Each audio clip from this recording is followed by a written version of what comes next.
आपण शेतकऱ्यांच्या माध्यमातून जाणून घेऊया। दादा तुमचं नाव काय? तुमचं गाव कुठलं आहे? खडकवाडी। तर खडकवाडी गावामध्ये आता तुम्ही मकाची शेती कायमस्वरूपी करताय। त्या मकाच्या प्लॉटसाठी आपण किती दिवस झाले बाबा धन्वंतरी कंपनीचा RPS सोडलेला? 10-12 दिवस झालेले आहेत औषध। 10-12 दिवसांनंतर आपल्याला काय रिझल्ट आला आहे? रिझल्ट असा आला की पूर्णपणे आमची कणस एकदम लहान साईज मध्ये होती, पण ह्या औषधाचं पाण्यातून वापर केल्यामुळे एकदम असा रिझल्ट छान आलेला आहे। मकाची कणसांची साईज वाढलेली आहे, मकाची उंची वाढलेली आहे, उंची पूर्णपणे वाढलेली आहे। धन्वंतरी कंपनीची ही खत औषधं वापरल्यानंतर तुम्ही समाधानी? एकदम खुश आहे आम्ही। चांगला रिझल्ट आल्यामुळे आम्ही याच्या अगोदर दादा तुम्ही धन्वंतरी कंपनीची जी खत औषधं कुठल्या पिकासाठी वापरले होते आपण?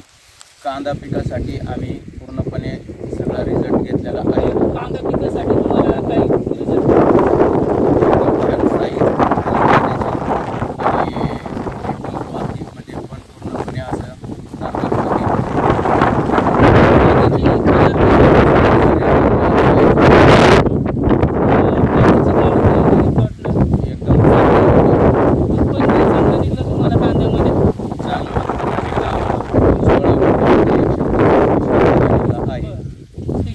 त्याच्यानंतर आपण भुईमुग पिकासाठी पण वापरला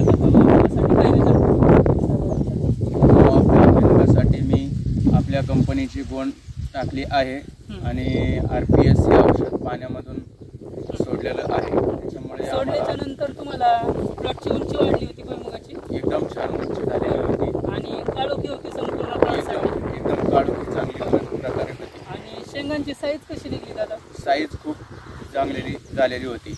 बरं, उत्पन्न एकंदरीत भुईमुगाचं पण चांगलं भेटलं होतं? हो, 9 किलो भुईमुग लावलेला होता आणि त्याच्यामध्ये आम्ही औषधांचा वापर केला। आपल्या कंपनीची खतं सोडली, औषधं शिपणी केली आणि पाण्यातूनही औषधं सोडले। आम्हाला 9 किलोला कमीत कमी 12 ते 15 पिशव्या शेंगा निघाल्या। म्हणजे चांगलं एकंदरीत उत्पन्न एकदम छानपैकी उत्पन्न झालेलं आहे। मग आता शेतकरी मित्रांसाठी काय सांगाल की बाबा ही जी धन्वंतरी कंपनीची जी खत औषध आहे, गोरिज प्रॉमची बॅग आहे किंवा RPS 76 आहे, सॉइल गार्ड आहे, ही खत औषधं शेतकरी मित्रांनी वापरली पाहिजेत का? हो, एकच नंबर रिझल्ट आहे आणि आपण एकदा अवश्य वापरून पहा, परत पुढच्या पिकाला घेतल्याशिवाय राहणार नाही अशा पद्धतीमध्ये औषधं आहेत। मकासाठी साधारणतः आता किती अंदाज बाबा उत्पन्न काय? चांगली साईज मध्ये 1 किलो मकाची लागवड केलेली आहे। माझ्या हिशोबाने ही औषधं सोडल्यापासून पूर्णपणे रिझल्ट चांगला आलेला आहे आणि आम्हाला कमीत कमी 1.5 ते 2 टन मका ह्या 1 किलोला निघण्याची अंदाज पूर्णपणे आलेला आहे।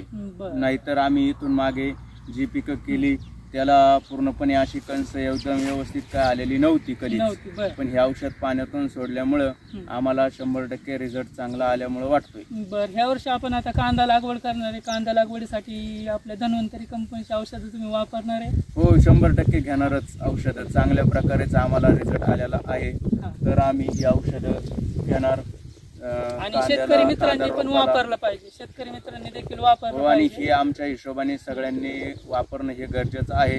ही औषधं जी आहेत ती सगळी सेंद्रिय खतामध्ये येत आहेत। कीटकनाशक किंवा याच्यामध्ये कोणत्याच प्रकारचं केमिकल वगैरे काही नाही। याच्यापासून आता आपल्या शेतीमध्ये असणारी जी गांडूळ मित्र असेल किंवा फुलपाखरं असतील, त्याच्यानंतर आपली मधमाशी आहे, त्याचं एक संवर्धन होणार आहे। याच्यापासून कुठल्याही मित्रकिडींना धोका आपल्याला होणार नाही। आणि माणसांसाठी देखील श्वसनाचे त्रास म्हणा, BP, शुगर हे जे आजार आलेले आहेत त्याच्यावरती एक नक्की जो केमिकल फ्री औषधं आहेत ती, त्याच्यापासून कुठलेही साईड इफेक्ट होणार नाहीये। पूर्णपणे औषध सोडल्यावरती दुसऱ्या दिवशी किंवा त्याच दिवशी जरी पण भाजीपाला खाल्ला तर कधी प्रॉब्लेम येईल असं वाटत नाही। औषधं एकदम खूप चांगल्या प्रकारचे आहेत। तरी आपण सर्व शेतकऱ्यांनी मी विनंती करतो की ही औषधांना प्रतिसाद द्या आणि मालाची भरघोस प्रमाणे वाढ करावा ही विनंती आहे। शेतकरी मित्रांनो, लाईक करा, कमेंट करा आणि चॅनलला सबस्क्राईब करा.